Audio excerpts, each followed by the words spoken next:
Previously on the Top 100. There it is! They did it! 2,000 yards in one season.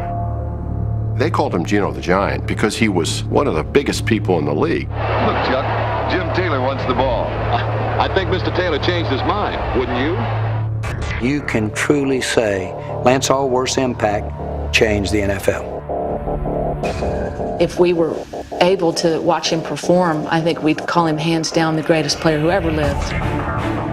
When it comes to pass catching, here's the man they'll never replace.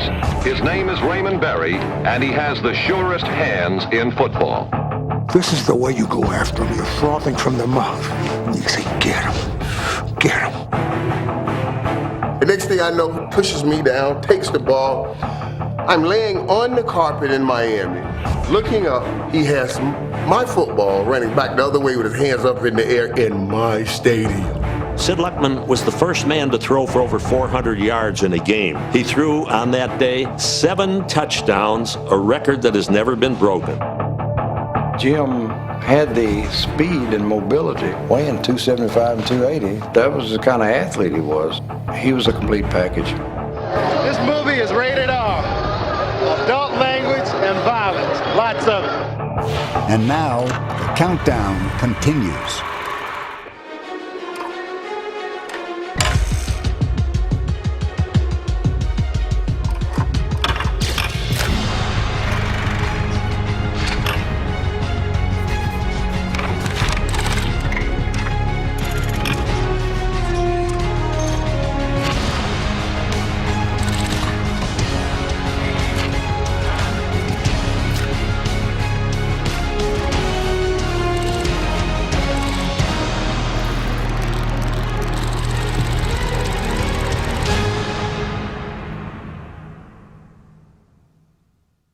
Two players in the National Football League, every time they hit you, they tried to hurt you.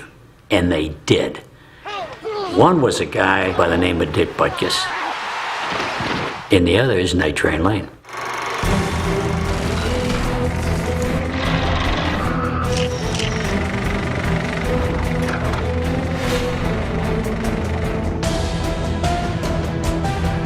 He once said, Jerry, there's never been a good tackle ever in the history of the league below the eyebrows. I perfected my own way of tackling people. Just when they've been over to bowl me over, I would rip them and stop them right in their tracks.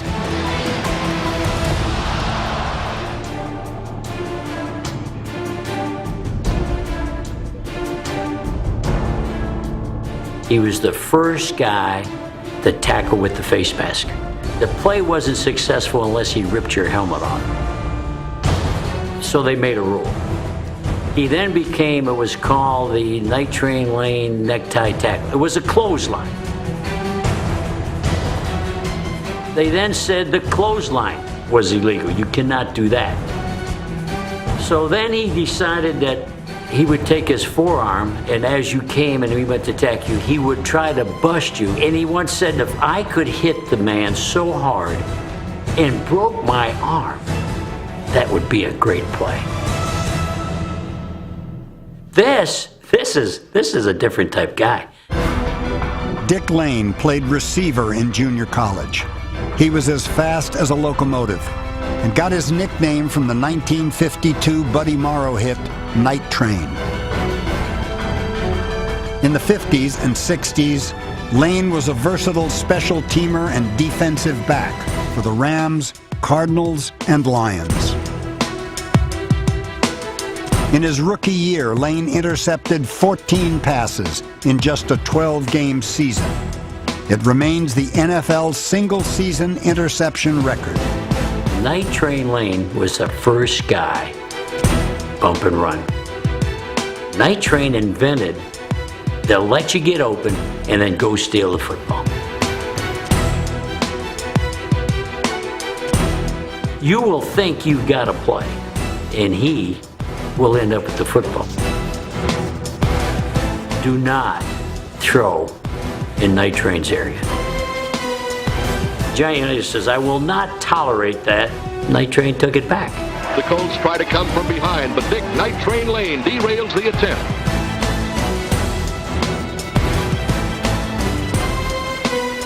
Night Train Lane was criticized for a lot of things because he would take a chance. It did not change who he was. Night Train never saw a guy carrying the ball that he didn't go after and try to knock out. A guy catching the ball he did not try to knock out. Why does he have 68 interceptions? Not by playing the coverage like the coach told him to. You don't win the Kentucky Derby on a donkey with a whip.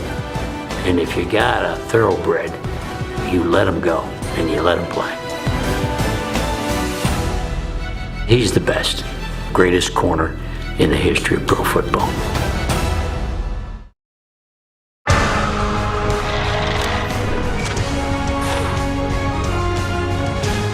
Jack, I have come all the way from Mexico to see you, man. This is my dream.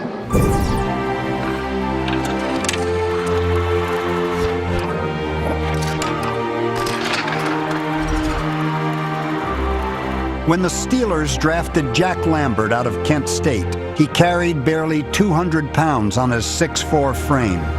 The fledgling linebacker might not have made it in Pittsburgh's nest, but for the unlikely inspiration of Oakland's Mad Stork. Everybody said, oh, Jack, you know, you're a good football player, but you don't weigh enough. You've got to be at least 235, 240 to play. Well, I just couldn't put the weight on. He was a great hope for me because when I saw him go into the pros, he was tall and skinny like I was. Over time now, there's kind of become this understanding that small running backs have an advantage because a lot of times linebackers can't see into the backfield. His height at middle linebacker may have been a positive in the reverse. He may have had a better view of what the offense was doing, and that might explain why he seemed always to be one step ahead of things. He just seemed to make every tackle. If the best player in the middle of the field is making all the plays on the best team, maybe this is the best defender in the league.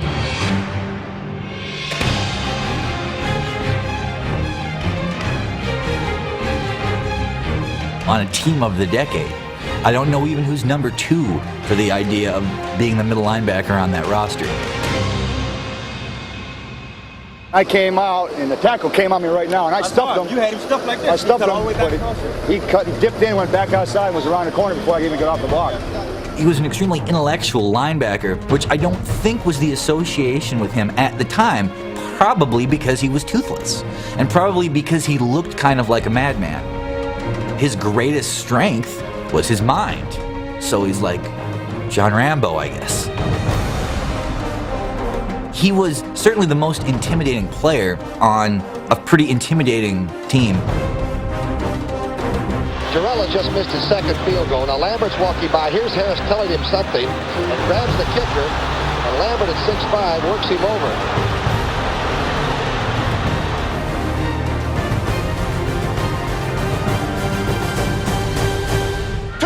During his 11-year career, Lambert won Defensive Rookie of the Year and Defensive MVP awards. Switch it. He made 9 straight Pro Bowls and was the man in the middle of the steel curtain for 4 Super Bowl wins. That'll cool your ass off. It's possible that Jack Ham was a greater outside linebacker than Lambert was as a middle linebacker. But I don't imagine opponents fearing Jack Ham the way they would fear Lambert. Pretty much every play, the quarterback was staring directly at Lambert, who had not only this very scary appearance, but this incredibly active appearance. I made the comment earlier that we should put dresses on quarterbacks. Got a lot of play out of that one, you know, but I meant it. Quarterbacks couldn't skirt past Lambert, who became a frequent visitor to opposing backfields and a permanent fixture in Steelers lore. Pittsburgh likes to sort of perceive itself as having a certain kind of toughness, having a certain kind of team. Lambert really represents that, and there's never going to be a guy who replaces that in Pittsburgh. He will always be perceived as the greatest personification of what Steeler football is supposed to be like. That's what Lambert represents. The Steelers at their highest point.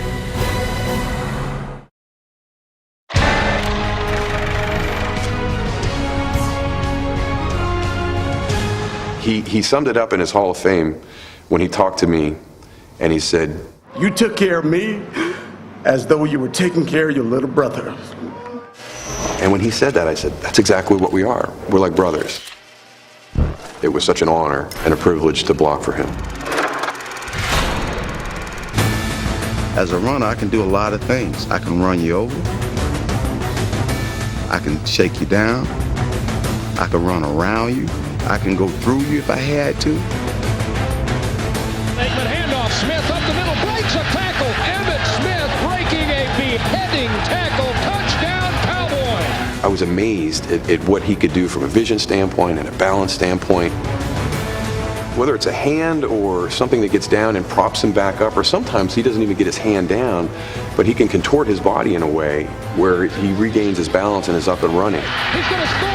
Oh, absolutely ridiculous. And I don't think he ever got enough credit for his toughness. He was a tough runner. He didn't run out of bounds.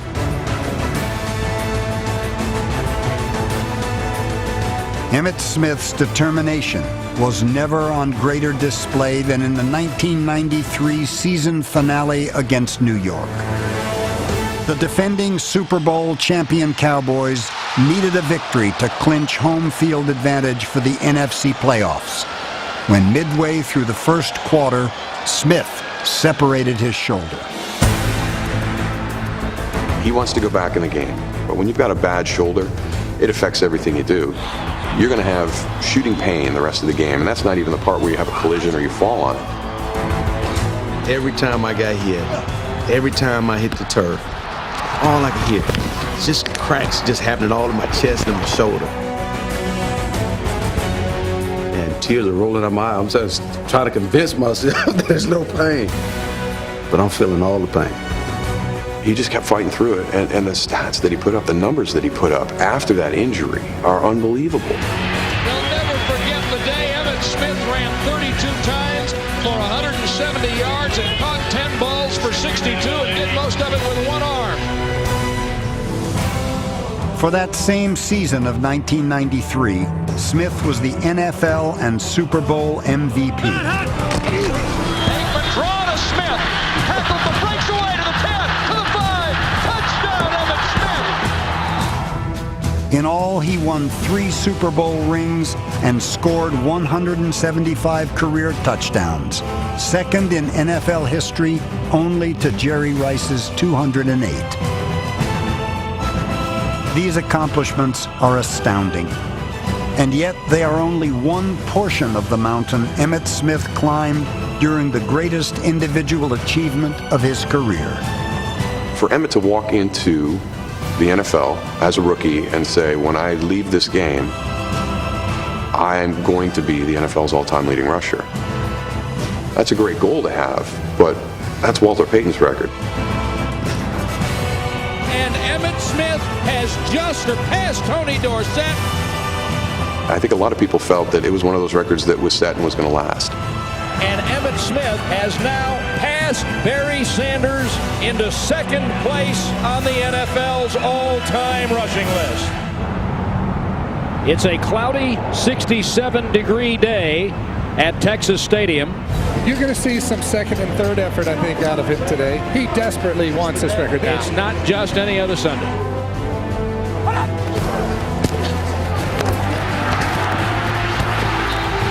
Emmitt Smith has eclipsed Walter Payton as the NFL's all-time rushing leader, and somewhere, sweetness is smiling. To be there that day, there was such a sense of pride. And it was like when we hugged and embraced, it was, my little brother had done it.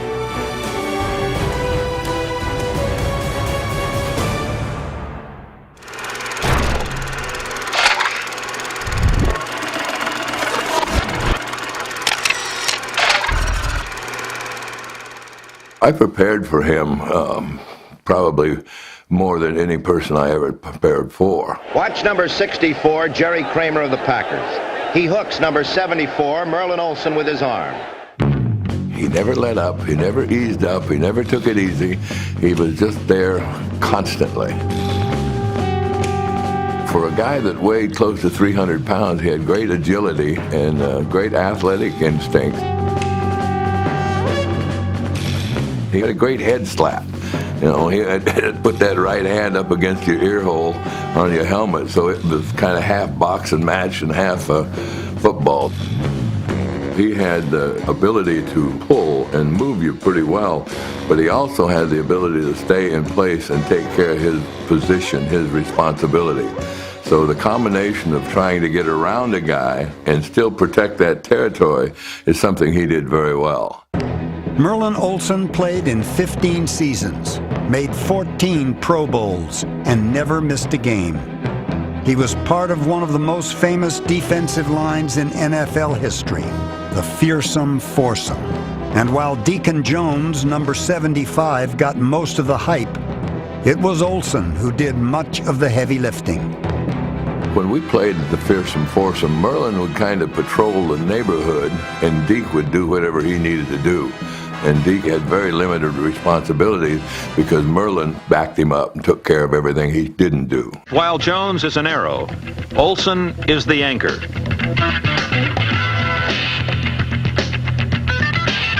Taking on a triple team and stacking the play at his feet.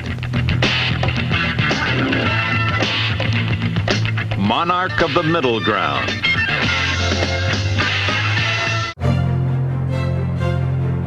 After his retirement in 1976, he fashioned a TV career as an analyst and actor. Fittingly, most of the roles he played were quiet men of impeccable character. Well, I think it's possible to separate the game on the field from the person off the field, and I'm not a violent person by nature. I really detest violence in many ways. But my job requires that I do certain things, and I made some commitments to doing that job as well as I possibly could.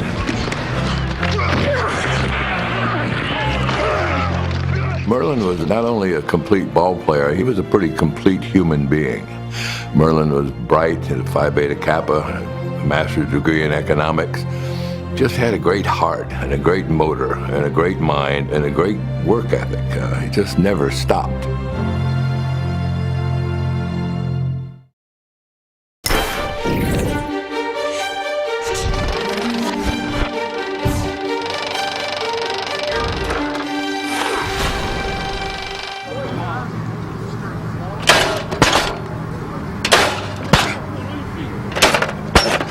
Bob lived right across the street from me, and he had his own little dark room in his house, and he just loved photography.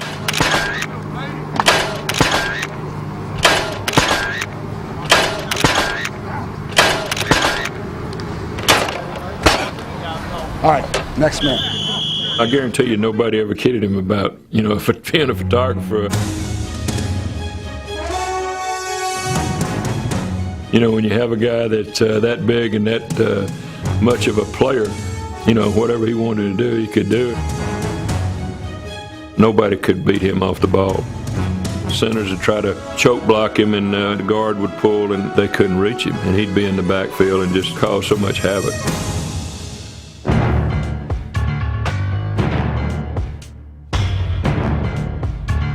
Bob Lilly was the first draft choice in Dallas Cowboys history, and the first Cowboy in the Hall of Fame.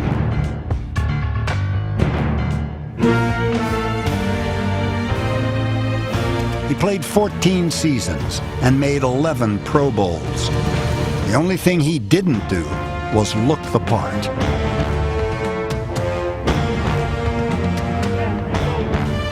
Had no muscle definition. He didn't have Popeye muscles and all those things. He was just an ordinary-looking person, and you really didn't think when you look at him that this guy was a football player. And yet he was the strongest guy on the team. You combine that strength with the quickness that he had, he was just impossible for people to block him one-on-one. Rudy handed off to Willard, and before we could say it, Lilly had Willard tangled down in his legs. Here's one of the great original Cowboys. Beginning in 1966, the Cowboys made the playoffs 5 straight years, including 3 championship games, but couldn't win it all. Following Super Bowl V, the frustration of Dallas's defensive star turned photographer was captured in an indelible image. I don't think I've ever seen anybody throw a football helmet that far. That's what made the championship against Miami the next year so rewarding for all of us because we had been so close for so many years. Bob Lilly just dominated the game. The sacking of Bob Greasy was, one of the big plays.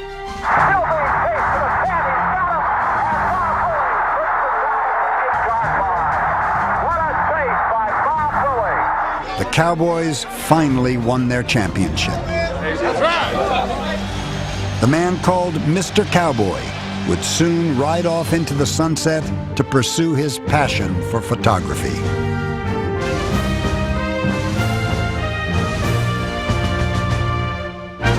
I've got a wonderful picture that I took out of these big sequoia trees.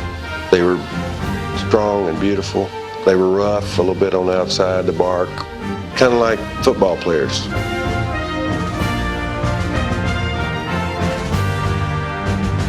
And I want to wish everybody happy holidays. I was like 16 years old, and I went to see him, believe it or not, at Hooters, where they were hosting the Dan Marino show. And I told him that I was a quarterback and I was a big fan.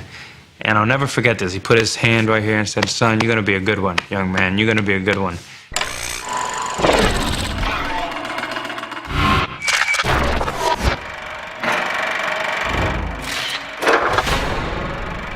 He's my favorite football player of all time, and I grew up in Miami watching him every Sunday. 180! 180! Hot touch! Marino takes the snap. He's back. Oh, yes, sir! And many years later, when I came to New York, and obviously 3 was not available because of Mr. Babe Ruth, I immediately thought of wearing number 13 in honor of Dan. Dan Marino was the 6th quarterback selected in the 1983 NFL Draft. In only his 2nd year, he shattered the single-season records for passing yards and touchdowns, and he led the Dolphins to Super Bowl 19. There is no doubt in my mind after that game, I felt I would be back next year, the year after, and be in a lot of Super Bowls. I think we took it for granted a little bit that we would definitely be back. 3-4 years after that time, I started to realize this might be a little tougher than I thought. Marino would continue to break records, but would never return to the Super Bowl. Most great quarterbacks are judged on winning a championship or not. Whether it's fair or not, that's another conversation. It's funny because football is a team sport, but when you're the quarterback, they almost treat you like an individual sport, like tennis or golf. I'm the most loyal Dan Marino fan you're ever gonna meet, so it doesn't take anything away from it.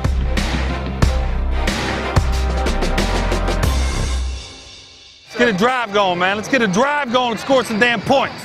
Here's a guy that had, more passion and more desire than anyone.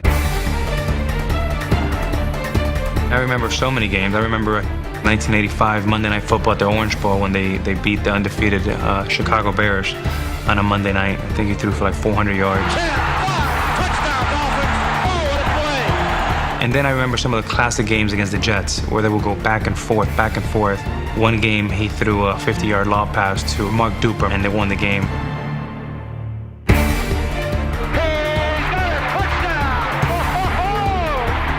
I mean, you live every moment with those because at the time I was a teenager and a big Dolphin fan, and those were exciting days. 30 seconds to go. I believe Marino is saying I'm going to spike it. Marino takes the snap from center. He's looking. He throws. Right. Touchdown, Dolphins! Yes! I know you like that song. When Dan Marino retired in 1999, he held every meaningful career record for a quarterback. Most passing yards, completions, and touchdowns. He has the granddaddy of them all now. Most touchdown passes ever.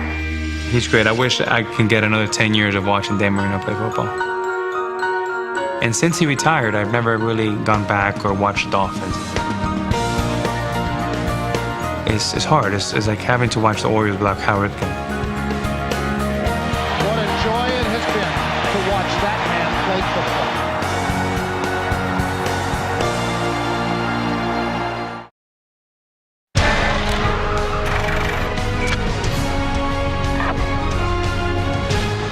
Before the countdown continues, here's a look back at numbers 30 to 25. Number 30, One of the most devastating tacklers in NFL history, Night Train Lane. Number 29, Jack Lambert. Number 28, all-time rushing leader, Emmitt Smith. Number 27, 14-time Pro Bowler, Merlin Olsen. Number 26, Bob Lilly. Number 25, the 1984 NFL MVP, Dan Marino. And now, number 24. He actually used to snort, and, you'd get down the line and, liquids would be coming out of his face. John was the kind of guy that he wanted to take your nose off, let alone beat you. That's how he played the game. John was, one of the meaner guys to play against. It's so funny because off the field, John was a sweetheart. When he stepped between the lines, he had a different demeanor. He was going to eat your heart out if he could because he wanted to win. If you stood in front of him, he was going to put you on the ground, That was John's M.O. Once I got on that football field, it was like a world of its own, and I could just immerse myself in that environment. No one could touch me. His technique was textbook. His toughness, legendary. His athleticism, unparalleled at the guard position. Being that aggressive, especially on the run, sometimes hurts you in a pass blocking situation. But Hanna was built like a block wall. And he was very thick from the waist down. His NFL role model was Green Bay Packer guard Fred Thurston, here leading the legendary power sweep in Super Bowl I. Like Thurston, John Hanna led the way. The one thing about him is his feet were always under him. John could actually turn it up inside to where he was always had his feet under him, and that was always under control. And the Patriots did a lot with him, all because of his athleticism. Joe Klecko lined up against John Hanna twice every season. Beating him was fun, but boy, Lord, after it, you're going to have to pay a price for it. There's not many times my number on the back of my jersey got dirty, But I do remember this one time, he popped me, and he caught me right under the chin, and he landed me on my back. He hit me so hard, it was unbelievable. And it was the first time ever, and I have a picture of it. The back of my jersey was dirty. And I used to pride myself in that because I, not be able to put on your back. But that day, John just actually buried me and put me right on my back.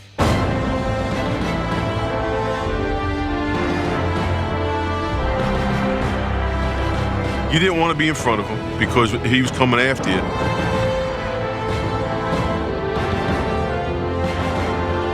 And I just pity them poor linebackers because he used to just bury him. In 1978, the New England Patriots set a single-season NFL record that still stands, rushing for 3,165 yards. A closer look at the moments during which this mark was established often reveals John Hanna immobilizing other large men, even future Hall of Famers like himself.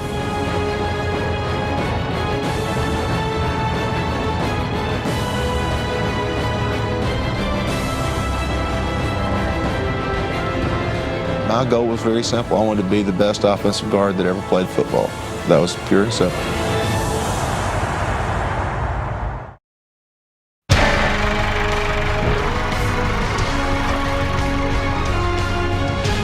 People often talk about him sort of as your nemesis. That's accurate.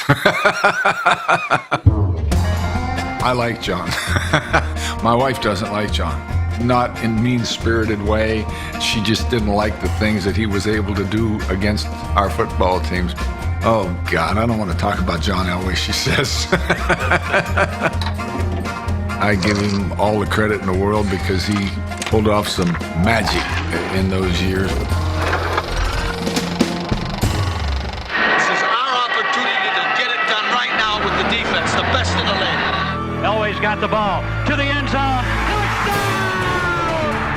John Elway is the NFL's all-time leader in fourth-quarter comebacks with 47. 9 of them came against teams coached by Marty Schottenheimer. John Elway has done it again. I don't know that I would say he was solely my arch rival, but clearly he was a guy who, going head-to-head with him, we came up on the short end of it more often than not. Time after time after time, he does it. And he has just bitten the Chiefs again. Elway's most memorable late-game rally against Schottenheimer came in the 1986 AFC Championship game. And the Broncos are 98 yards away from where they need to go. Elway threaded the needle for 22 yards, and the chains keep moving. The drive was an unbelievable thing. He just kept making plays. It was the beginning of the mystique of Elway and his ability to come from behind. 42 seconds to go. The look, the throw. Touchdown, the Mark Jackson 98.5-yard drive. You just shake your head. I mean, what are you going to do? Never say never. They are never in a position in which they didn't feel like they had a chance to win the game. Well, why? Because look who's playing quarterback for them. And the Denver Broncos with another fantastic comeback.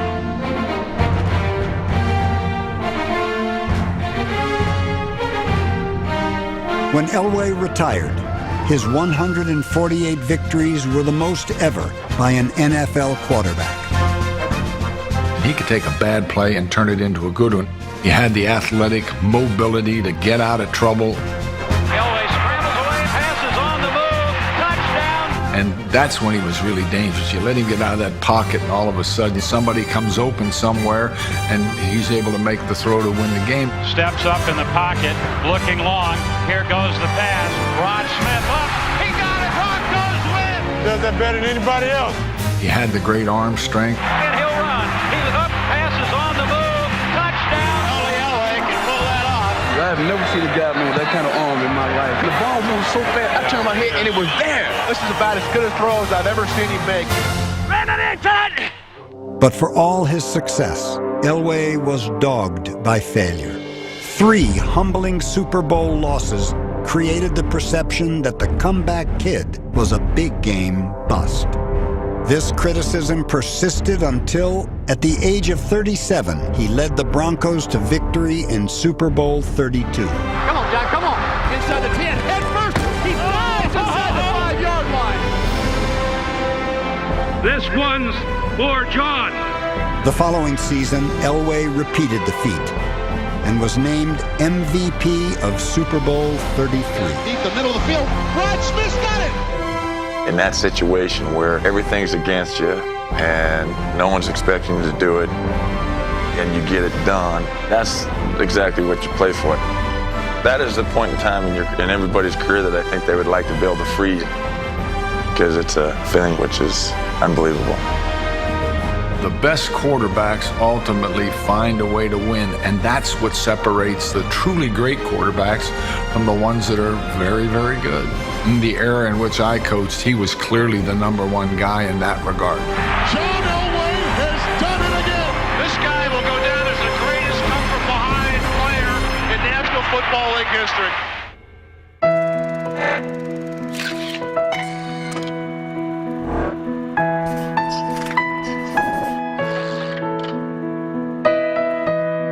In 1971, Billy D. Williams played the role of Gale Sayers in the critically acclaimed film Brian's Song, the inspiring true story of the friendship between Sayers and teammate Brian Piccolo, who is dying of cancer.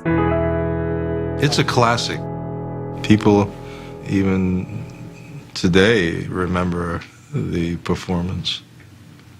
I was always, quietly watching Gale, trying to pick up certain idiosyncrasies. I always sort of equated his running style to ballet, Nijinsky. You know, he had that kind of beauty. I loved watching him run. It's poetry.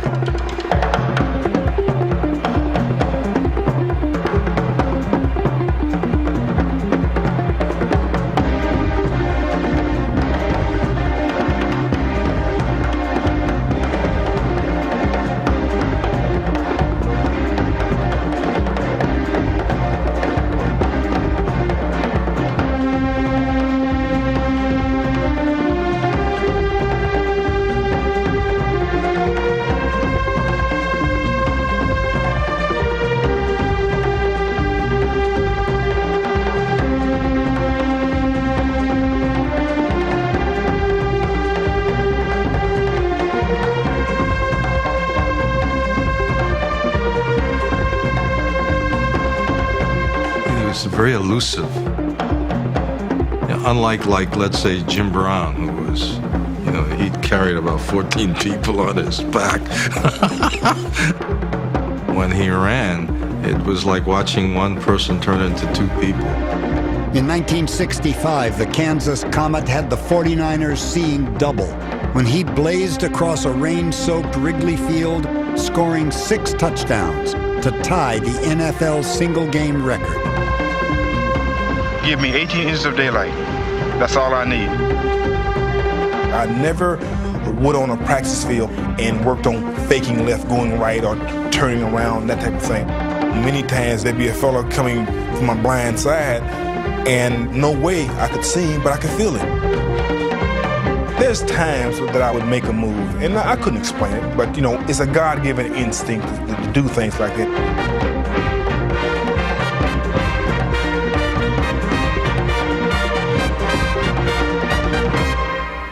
You know, I'm a painter, so what you learn when you're a painter is that you paint your broad strokes, which is obvious to the eye, and then you paint the subtleties, the nuances.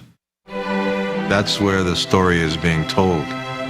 That's what draws people in. That's what makes people pay attention. Gale, he had a natural subtlety in the way he performed on a football field. You couldn't take your eyes off of it. You don't see that all the time. I mean, it's unusual. Brilliant but fleeting, Sayers' career lasted just 68 games. In his 4th season, he tore several ligaments in his right knee and was never the same runner again. However, like Williams' performance in Brian's song, Sayers' work still resonates. Watching him run was one of the most beautiful, special experiences I've ever had in my life. That's indelible greatness.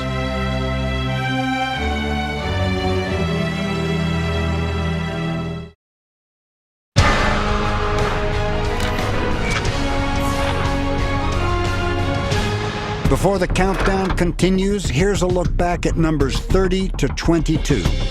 Number 30, Night Train Lane.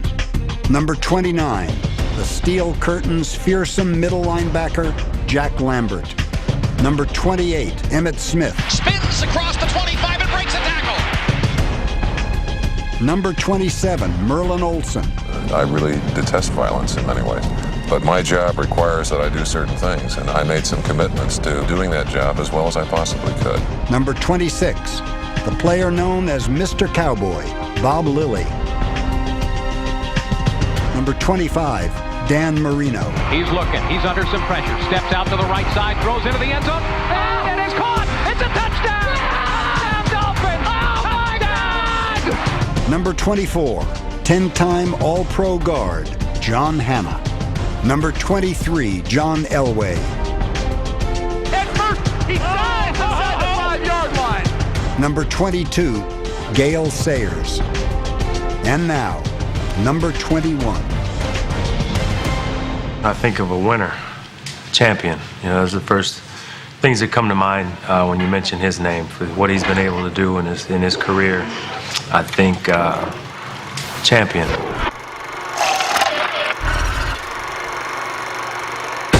Tom Brady had 3 Super Bowl rings faster than any quarterback in NFL history, winning his 3rd before he turned 28 years old. You know, the one that stands out the most is probably his first time he won. Leading the team down the field when time was running out, you could just see in his face that he remained calm. You know, as a teammate, if you're looking at the leader and he's calm, it rubs off on everybody else. 4 months prior to Super Bowl 36, Brady was still an unknown 6th-round draft pick. That all changed after he orchestrated a game-winning drive to complete one of the greatest upsets in Super Bowl history.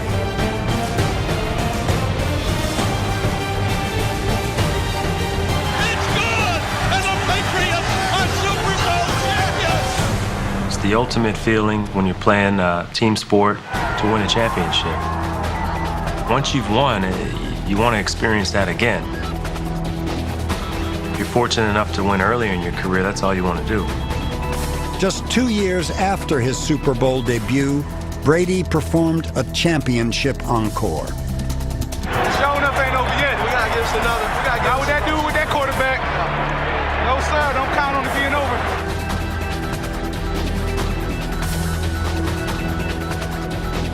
Snap, ball down, kick up, kick is on the way, kick is good! What a valiant effort by the Carolina Panthers. But it was just too much for them to stop Tom Brady and company on their final drive. The thing with Tom, and like you say with any great athletes, is he works extremely hard. Gotta start competing, huh? Start playing with fire, all of us. We are not finished. We are not finished, fellas. Rise up! Hey, take it to another level, all right? You know, I think as an athlete in any sport, you admire guys that are consistent at it. You know, I think a lot of people can have a great year, but if you want to maintain that over a course of 10, 15 years, that's when it becomes difficult. Brady led the Patriots to an NFL record 21 straight wins over 2 seasons and to a perfect 16-0 regular season in 2007, during which he set the single-season NFL record by throwing 50 touchdowns. Brady is a 2-time Super Bowl MVP. In 2004, he joined Troy Aikman as the only quarterbacks in history to win 3 Super Bowls in 4 seasons.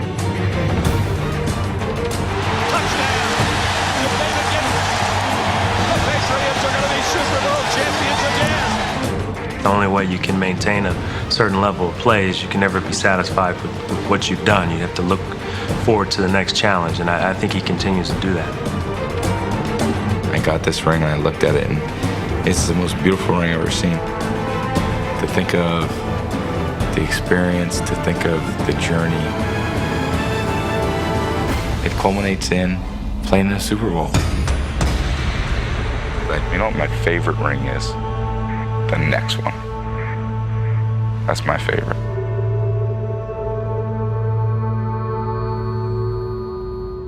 On the next episode of Top 100. He didn't want to come out, ever. It didn't matter what was broken.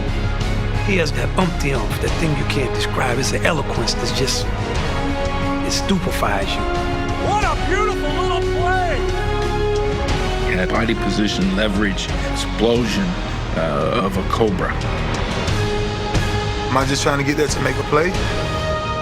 Or am I trying to get that to break your will?